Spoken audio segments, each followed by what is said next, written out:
नमस्कार मित्रों, कैसे हैं आप सब लोग। उम्मीद है रात के खाने की तैयारी हो रही होगी। संडे नाइट है, कल सुबह की भी तैयारी होगी। जॉब पे जाना है, बिजनेस पे जाना है, किसी को कॉलेज जाना है, किसी को स्कूल जाना है। मैं अपने पैतृक गांव कुल्याणी में हूँ पिछले करीब 8 दिन से। और मैं तो बोलूँगा कि मैं एंजॉय कर रहा हूँ। दो I am alone now, right now. Wife नहीं है, माता जी नहीं है, भाई बहन कोई नहीं आए हुए, सब अपने अपने घरों में हैं। मेरे पास समय था तो मैं समय निकाल के आ गया। संडे का दिन था, बड़ा लेजी स्टार्ट था। मॉर्निंग में जो ब्रेकफास्ट था वही 11 बजे हुआ, तो वो मेरे लिए एक ब्रंच हो गया जिसमें ऑमलेट, बन और हमारे अपने खुद के पेड़ों के माल्टा के एक पूरा भरपूर ग्लास जूस, तरोताजा करने वाला, ये लेके मैंने ब्रंच किया। और अब खाने की तैयारी है। शायद आप आवाज सुन रहे होंगे, भात दाल बना रहा हूं। दाल चढ़ी हुई है कुकर में और साथ में चावल भिगाए हुए हैं, तो भात दाल बनाएंगे। और साथ में बस अकेले हूं तो मन लगाना पड़ता है। देखिए, अगर आप मन नहीं लगाएंगे तो आप अकेले शहर में भी नहीं रह सकते। मैं गांव में हूँ, आसपास पूरा गांव है, पर पूरे मकान में मैं अकेला हूँ पिछले 8 दिन से। तो मन तो लगाना पड़ेगा। जहां आपका इंटरेस्ट है और आप मन लगाएंगे तो आपको खुशी भी होगी।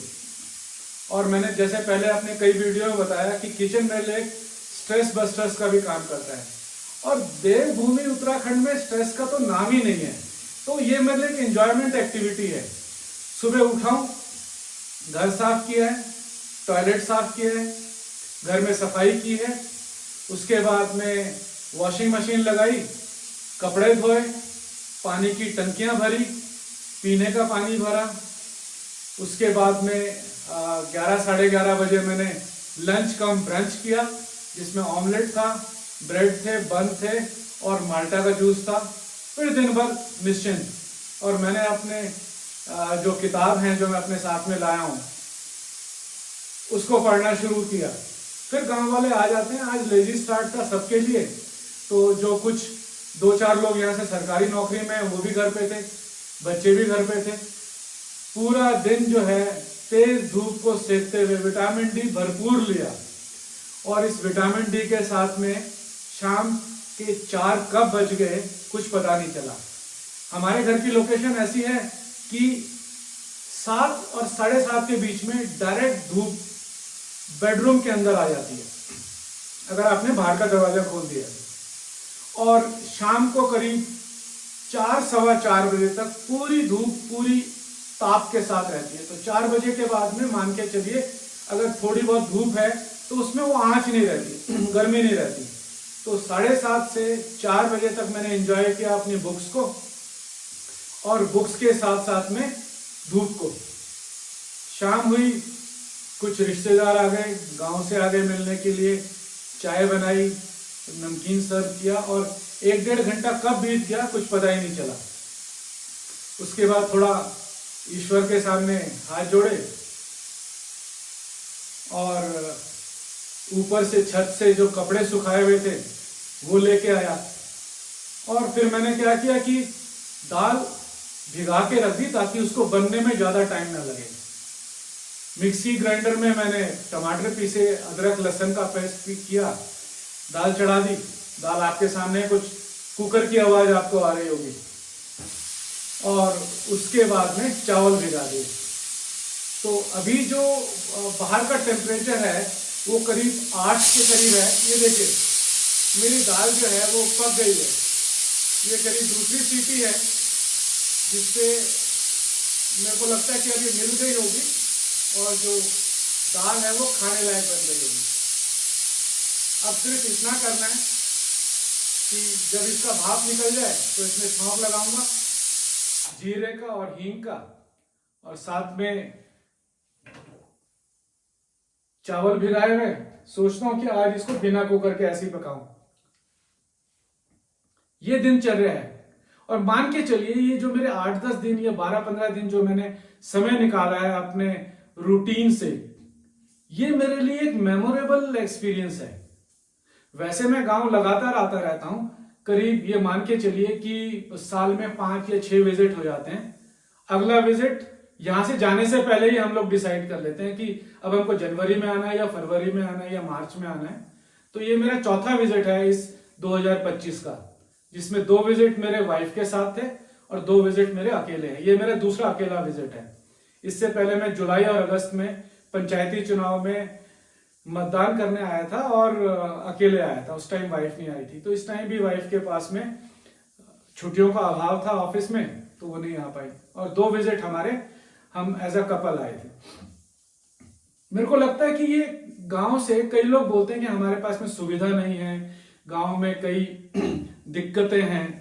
आप मान के चलिए कि जब मैं गांव आया था 15 तारीख को, तो मेरे पास इतनी दिक्कत थी, इतनी बड़ी दिक्कत थी कि शायद आपने मेरा वो 16 मिनट का वीडियो भी देखा होगा, जिसमें मेरे पास में 3 रात और 4 दिन बिजली नहीं थी। पोल से कुछ दिक्कत थी जो मेरे मीटर तक इलेक्ट्रिसिटी नहीं आ रही थी। तो मैंने सब जगह खड़काया, जितना मेरी कैपेसिटी थी या जानकारी थी उसका प्रभाव भी हुआ और मेरे पास चौथे दिन बिजली आई। तो अगर चैलेंज भी हैं तो ये मान के चलिए चैलेंज हमारे अपने हैं, और अगर हम इन चैलेंज के मद्देनजर अगर अपने गांव को, अपने उत्तराखंड को या अपने पैशन को छोड़ दें तो आई don't think it's a fair. देखिए चैलेंज कहाँ नहीं है, चैलेंज क्या आपको लगता है कि हमारे पास शहर में नहीं है? हम लोग अपने जॉब पे जाते हैं 2 घंटे लगाते हैं, 1 घंटा लगाते हैं, दैट्स अ चैलेंज। हम स्कूल कॉलेज जाते हैं 1-1.5 घंटा लगता है, दैट्स अ चैलेंज। हम लोग कॉर्पोरेट वर्ल्ड में या आप मान के चलिए गवर्नमेंट जॉब में जो अपना दिन में जद्दोजहद करते हैं, that's a challenge. So challenge will not leave you, challenge will always after you, whether be it at home, बाजार, ऑफिस, प्रोफेशन, एट होम, तो चैलेंज तो आपको मिलेगा। तो ये बोल देना कि क्या हम उत्तराखंड में जो हमारे पास बेसिक चैलेंज है, पानी की दिक्कत है, लोग कोऑपरेटिव नहीं है, गूणी है, लंगूर है, बंदर है, गुलदार है, हम गांव नहीं आएंगे। आई don't think it's a fair decision. मैं आपको परसों का वाक्य बताता हूं। आज 23 तारीख है, 21 तारीख को हमारे अपने चौके से बाहर से गुलदार 7-7:30 बजे आया और 3-4 घरों में से होता हुआ फिर वो कहां गायब हो गया, क्योंकि पूरे गांव ने मिलकर पटाखे, थाली, कंटर जो बजा सकते थे वो बजाए और लोगों ने अपने आंखों से देखा है। मेरे घर के बाहर से होते हुए या हमारे जो 100-150 मीटर पे दूसरे अपने हमारे गांव के घर हैं, वहां से लोगों ने देखा गुलदार को।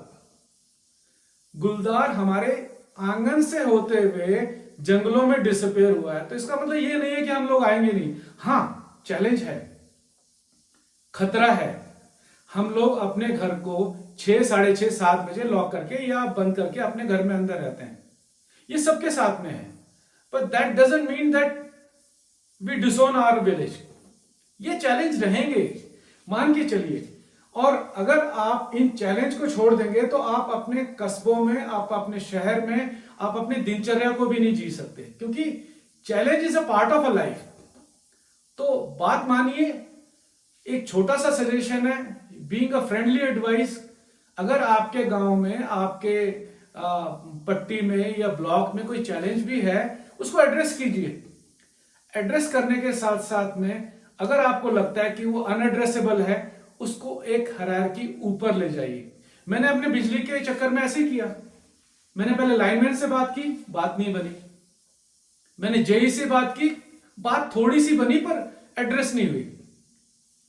मैंने एसडीओ से कांटेक्ट किया, उसको एक्सप्लेन किया, बात बनी पर कंप्लेंट अटेंड नहीं हुई। ये हमारे थैलीसैंड ब्लॉक की बात है। मैंने ईएक्सएम को खड़काया, जो नैनी डांडा में, शंकरपुर के पास में जो नैनी डांडा है, वहां बैठते हैं। उनसे थोड़ी बात हुई, कंप्लेंट अटेंड नहीं हुई। मैंने डीएम ऑफिस को एक्स पे लिखा, मैंने डीएम ऑफिस को मेल लिखी। मैंने उनसे नंबर लेके, उनके पीए के नंबर लेके, हमारे यहाँ स्वाति भदौरिया जी हैं डीएम, जो कि मीडिया में मैंने सुना है कि बहुत ही एक्टिव हैं, and she is a fair lady, काफी स्ट्रेट फॉरवर्ड है। मैंने उनको ट्वीट किए, मैंने उनको 3 मेल लिखी, कोई एक्शन नहीं हुआ।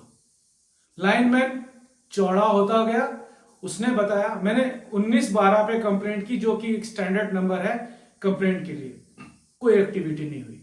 मैंने सीएम हेल्पलाइन पे 1905 पे कंप्लेंट की, कोई अटेंड नहीं हुई, क्योंकि उसमें सिर्फ ये लिखा हुआ है the complaint has been assigned to L1 officer. साहब मैंने हिम्मत नहीं हारी, मेरे पास 3 दिन बिजली नहीं थी इन नवंबर की सर्दियों में। मैंने सोचा अब क्या किया जाए। मैंने दोबारा लाइनमैन को कांटेक्ट किया। लाइनमैन हमारे यहाँ ठेके पे हैं, संविदा पे है, जो कि मेरे को लगता है पूरे उत्तराखंड में यही व्यवस्था है। लाइनमैन चौड़ा होकर मेरे को थ्रेट करता है कि आपने कंप्लेंट की है, आप किसी को खंबे पे चढ़ाइए, मैं लाइन डाउन करवा दूंगा और आप अपने आप ठीक कीजिए। Okay, I accepted that. मैंने कहीं से इंटरनेट पे खोजा, क्योंकि मैं अपने लैपटॉप को लाया हुआ हूं। मैंने कमिश्नर गढ़वाल का नंबर निकाला। हमारे उत्तराखंड में सिर्फ 2 ही कमिश्नर हैं, एक गढ़वाल डिवीजन के लिए, एक कुमाऊं डिवीजन के लिए। मैंने गढ़वाल डिवीजन के कमिश्नर साहब का नंबर निकाला, पांडे साहब हैं, उनको फोन लगाया। फोन उनके पीए ने उठाया, कहते हैं साहब तो अभी यहां नहीं है, देहरादून गए हुए हैं, आप बताइए क्या शिकायत है।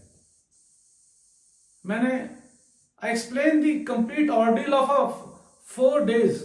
3 दिन से मेरे पास बिजली नहीं है, 15 तारीख से मैं शिकायत कर रहा हूं और मेरी कंप्लेंट को एड्रेस ही नहीं किया जा रहा है। और लाइनमैन बोलता है कि मेरे को आने का क्या इंतजाम होगा, मैं कैसे आऊंगा, मेरा पेट्रोल क्या होगा, मेरे को कैसे हेल्प होगी, कोई गाड़ी भिजवा दो, and all rubbish, all bullshit. Okay, मेरे को पीए साहब ने रियली मदद की। दो दी जीए और एसडीओ, इन्होंने बड़ी सिंपैथेटिकली मेरे से सुना, बट मेरे को लगा they are helpless in front of all this contractors and their linemans. तो मैंने जब कमिश्नर साहब के, गढ़वाल डिवीजन के कमिश्नर साहब को फोन लगाया, उन्होंने मेरे से सुना। उन्होंने कहा पोखरिया जी ऐसा कीजिए, आपने जितनी कम्युनिकेशन की है, ओरल, रिटर्न, एक्स पे, मेल पे, ये मेरे को लिख के दीजिए, और ये मेरा मेल आईडी है, ये मेरे मेल आईडी पे आप तुरंत मेरे को मेल कीजिए। I issue a letter to the concern people. ठीक है जी। मैंने लैपटॉप खोला और उनके सजेशन के अकॉर्डिंगली मैंने I narrated the complete story from 15th morning till 17th। और बहुत एक आश्चर्य की बात है कि जब मैंने यूपीसीएल की साइट पे, जहां से मैं बिजली का बिल भी भरता हूं दिल्ली से, वहां जब मैंने कंप्लेंट की तो मेरी 15 और 16 तारीख की कंप्लेंट को इन्होंने इनवैलिड कर दिया। मतलब मेरी समस्या में कोई दम नहीं है, या मैं झूठ बोल रहा हूं, what ever they might be interpreting it. मैंने 17 तारीख को जब दोबारा कंप्लेंट की तो उसमें लिखा हुआ आया रेक्टिफाइड। दैट मीन्स कि लाइनमैन ने कोई गलत फीडबैक अपने सीनियर्स को भेजा है। ठीक है जी। मैंने कमिश्नर गढ़वाल को मेल कर दिया, सारे अटैचमेंट लगा के, जो मैंने डीएम मैडम को एक्स पे लिखे थे, मैंने सीएम को लिखा था, वगैरह वगैरह, all attachment. And to my surprise मेरे पास कमिश्नर गढ़वाल के चीफ एडमिनिस्ट्रेटिव ऑफिसर का मेल रिप्लाई आया, और वो लेटर आया जिसमें उन्होंने डीएम पौड़ी को इंस्ट्रक्शन दिए हैं कि नियम अनुसार शिकायतकर्ता की शिकायत पे कार्रवाई की जाए। और शायद क्योंकि उन्होंने मेरे को डायरेक्ट एड्रेस किया था, उन्होंने जो मेरी कम्युनिकेशन थी वो वहां भेजी है। तो मैं कहता हूं कि ये चैलेंज तो आएंगे, और मेरा next visit I have already planned. भाई हमारी अपनी देवभूमि है, हमारा अपना घर है, हमारा अपना गांव है, और अगर हम यहां पर इन चैलेंज को देखते हुए नहीं आए, then the fault is ours, that's not with the administration. Administration तो ऐसे ही रहेगा, क्या दिल्ली एनसीआर या जहां भी आप लोग रहते हैं, क्या आपको लगता है कि आपकी एक आवाज पे सारे अधिकारी, आपके पार्षद या आपके एमपी दौड़े चले आते हैं और आपकी प्रॉब्लम को ऐसे सॉल्व कर देते हैं? No, I don't think so. आपको टाइम निकालना पड़ेगा, आपको इन चैलेंज को स्वीकार करना पड़ेगा, और साथ ही चैलेंज तो हमेशा रहेंगे। तो क्या हम अपने घर छोड़ दें? क्या हम अपने जंगल छोड़ दें? क्या हम अपने खेत छोड़ दें? मैंने यहां पर 7-8 अपने फलदार पेड़ लगाए हैं, मैं उनको रोज पानी दे रहा हूं। मैंने यहां पर अपने जो जानकारी मेरे को 10 साल पहले नहीं थी, I am now very well mix with my village. अब लोग मेरे को जानने लगे हैं क्योंकि मैं पिछले कई सालों से अब रेगुलर आ रहा हूं। साल में 5-5, 6-6 बार आ रहा हूं। अपने बच्चों को ला रहा हूं, वाइफ को ला रहा हूं, माता जी को ला रहा हूं, खाना खुद बना रहा हूं। अब ये देखिए, that's the greatest ordeal to me. मैं अभी दाल चावल बना रहा हूं, सुबह मेरे को ब्रेकफास्ट बनाना है, मेरे को घर साफ करना है, मेरे को पौधों में पानी देना है, मेरे को घर में कम्युनिकेट करना है। माँ जी रोज बोल रहे हैं कि बेटा तू कब आएगा, क्योंकि she is 93 and I am the only son. Wife मेरी वर्किंग है, बेटे मेरे जॉब पे है, और एक अभी पढ़ाई पूरी करके, डिग्री पूरी करके गढ़वाल यूनिवर्सिटी से आया है। So my mother is totally dependent on me. I am the only son to do all the social work, all the social interaction, घर की responsibility. पर फिर भी मैं आता हूं। I've accepted the challenge. जबकि I am born and brought up in Delhi. My all education happened in Delhi.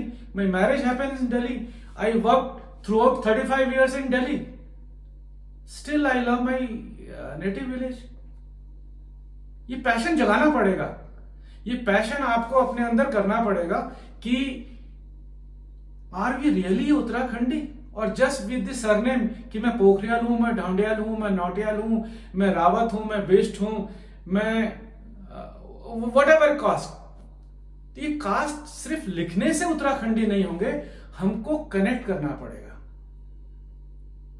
वरना एक दिन क्या होगा कि superficially we are Uttarakhandi, but हमारे को कुछ नॉलेज नहीं होगी कि हमारे गांव में हमारी जमीन, हमारे रिश्तेदारों का या हमारे पैतृक स्थल का क्या हो रहा है, ताले लगे हुए या मकान पूरे गिर गए।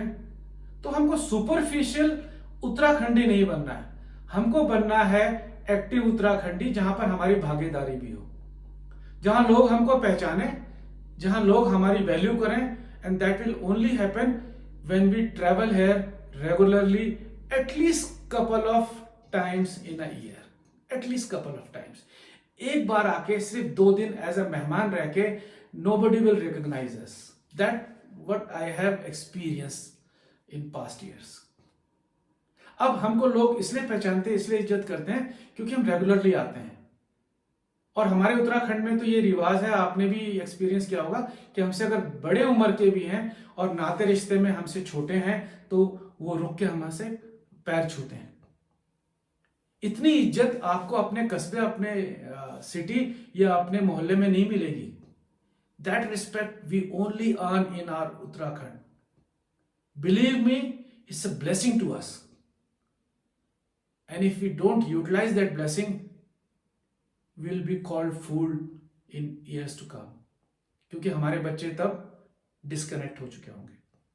आज मेरे बेटे भी, जो बड़ा बेटा है, वो साल में 2 बार अपने दोस्तों के साथ आता है।